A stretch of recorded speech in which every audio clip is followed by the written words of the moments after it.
বাংলাদেশ থেকে ইংল্যান্ডে আসার পরে আমার মনের অবস্থা একদম ইংল্যান্ডের ওয়েদারের মতো হয়ে গেছে। সকালে রোদ দেখবেন তো দুপুরবেলায় মেঘ, বিকেল না গড়াতে গড়াতেই ঝুম বৃষ্টি।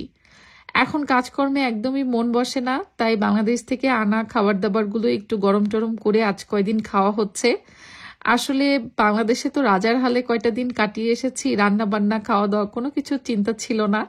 তো এখন ইংল্যান্ডে এসে সবকিছুই নিজে একা হাতেই করতে হচ্ছে, তারপরে ছোট ছোট দুটো বাচ্চা, জব, সবকিছুই আমার শুরু হয়ে গেছে। তো এই জন্য আসলে প্রেশারটাও একটু বেশি হচ্ছে। তো খুব বেশি প্রেশার আসলে আমি নিতে চাচ্ছি না, কাজগুলো টুকটুক করেই করছি। এই যেমন ধরুন, ইংল্যান্ডে চলে আসার কয়েকদিন পরেও কিন্তু আমার লাগেজ খোলা হয়নি। প্রথম যেদিন এসেছিলাম ওদিন রাত্রেবেলায় ফ্রিজের যে জিনিসগুলো যাবে, করশিটের বক্সে যেই কাঁচা মাছ টাছগুলো এনেছিলাম সেগুলো সঙ্গে সঙ্গে খুলে ফ্রিজে দিয়েছিলাম। তারপর দিন গিয়ে কার্টুনে যে শুকনো খাবারগুলো এনেছিলাম সেগুলো খুলেছি, আর লাগেজ খুলেছি সবার লাস্টে। তো বুঝতেই পারছেন যে আমার আসলে জেট ল্যাগ এত বেশি কাজ করছে, আর এর মধ্যে তো কাজকর্ম কোনোটাই বাদ নাই, আমার জব শুরু হয়ে গেছে। তো এই জন্য লাগেজে যেহেতু শুধুমাত্র কাপড় টাইপের জিনিসপত্রই বেশি ছিল, এই জন্য আমি লাগেজটা কয়েকদিন পরে খুলেছি।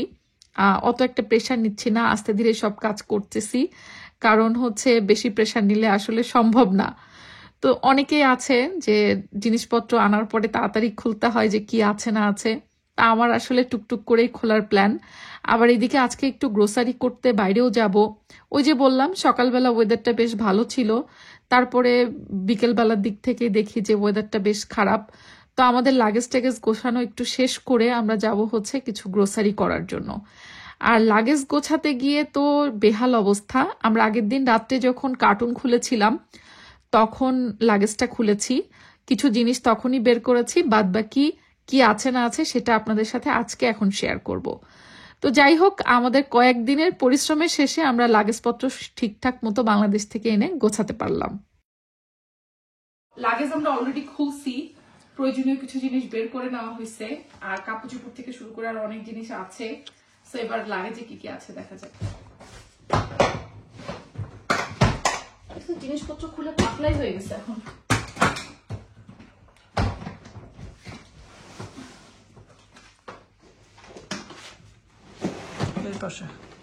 কোন পাশে? ওকে, ওই যে বললাম না টি কাপের সেট, এটার কেটলিটা, এটাও আমি আপনার সাথে দেখাবো, খুলে সুন্দর করে পরে দেখাবো।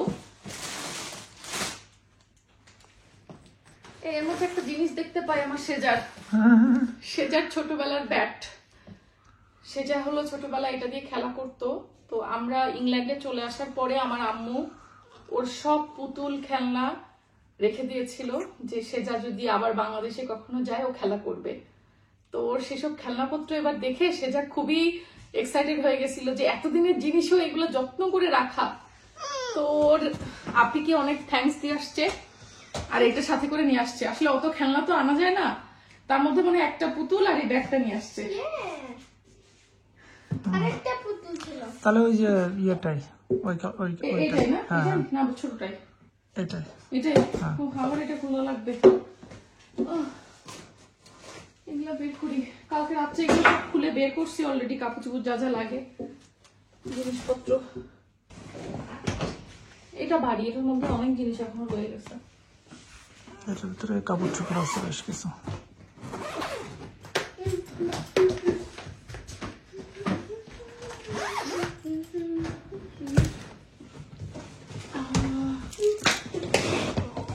ওইখানে নাকি? ও না, এই পাশে চেনের দিকে মনে হয়।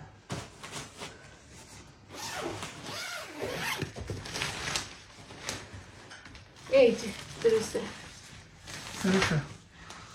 অবশেষে পাইছো। এই ভর্তা বাটনি এটার মধ্যে, এটা আমি অর্ডার করছিলাম হাসান মার্ট পেজ থেকে। অক্ষতভাবে আসছে, হ্যাঁ অনেক, সেটাই। তো এই যে ভর্তা বাটনি, এটা নাহারাপু একটা নিতে বলছিল, তো একটা নাহারাপুকে দিব আর একটা আমি রাখবো। 3টা নিছিলাম, একটা বর্ষাকে দিয়ে আসছি আমি বাংলাদেশে। তো আমি যখন পেজে পোস্ট করছিলাম যেটা কোথা থেকে নিব, তো সবাই হাসান মার্ট পেজের রেকমেন্ডেশন দিছিল আমাকে, তো ওখান থেকে নেওয়া। সুন্দর, बहुत ही সুন্দর। এই যে পিঠা পার্ক বাই তানজিলা থেকে নেওয়া পিঠাগুলা। ওয়াও, নকশি পিঠা। Wow, looks so nice. Looks so nice. Yeah, এটাও একটা নকশি পিঠা। এটা মানে খাজা, আর এইটাকে আমরা বলি হচ্ছে চিরুনি পিঠা।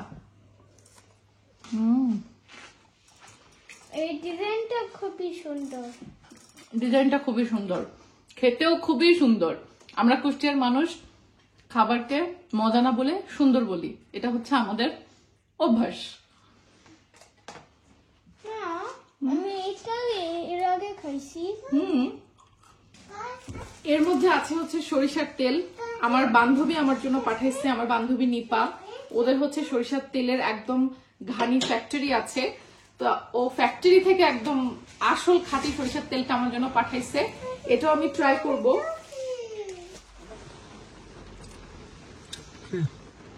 আমার একটু দেখায়ও, মানুষজন মনে করবে তুমি কি নাকি ড্রিঙ্ক করো।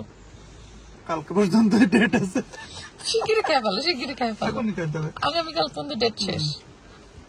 আচ্ছা, এটা হচ্ছে তরমুজের ড্রিঙ্ক, অন্য কিছু না। হ্যাঁ,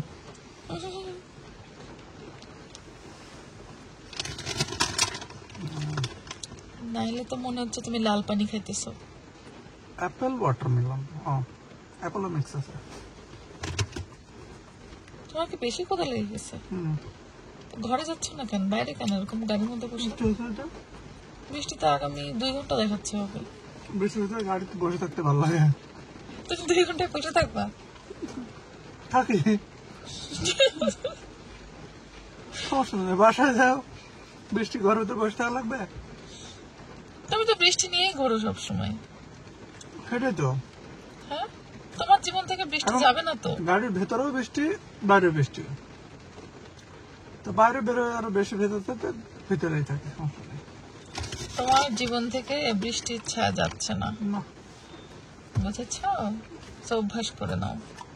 ফিক্সড হয়ে গেছে, ফিক্সড হয়ে গেছে, আর হয়ে গেলে তার কিছু করার নেই। কিছু করতে আসে না, কি করতে চাও? কিছু করতে চাচ্ছি না তো, তো চাইও লাভ কি? লাভ নেই তো, তো তাহলে যেতে লাভ নেই সেটা বলো কেন? এই জন্য তো পাচ্ছি না। যেটা পারবা না সেটা বলো কেন? বলছি না, বললা যে তুমি তো বললাম তোমার জীবনে বৃষ্টি ফিক্সড হয়ে গেছে, আমি তো ওটা স্বীকারই করলাম, ফিক্সড হয়ে গেছে। তাই না? আমরা এই যে প্রচন্ড বৃষ্টি হইতেছে দেখে ঘরে যাইতে পারছি না। অ্যাকচুয়ালি যাচ্ছি না আমরা, আমরা এনজয় করতেছি বৃষ্টিটাকে।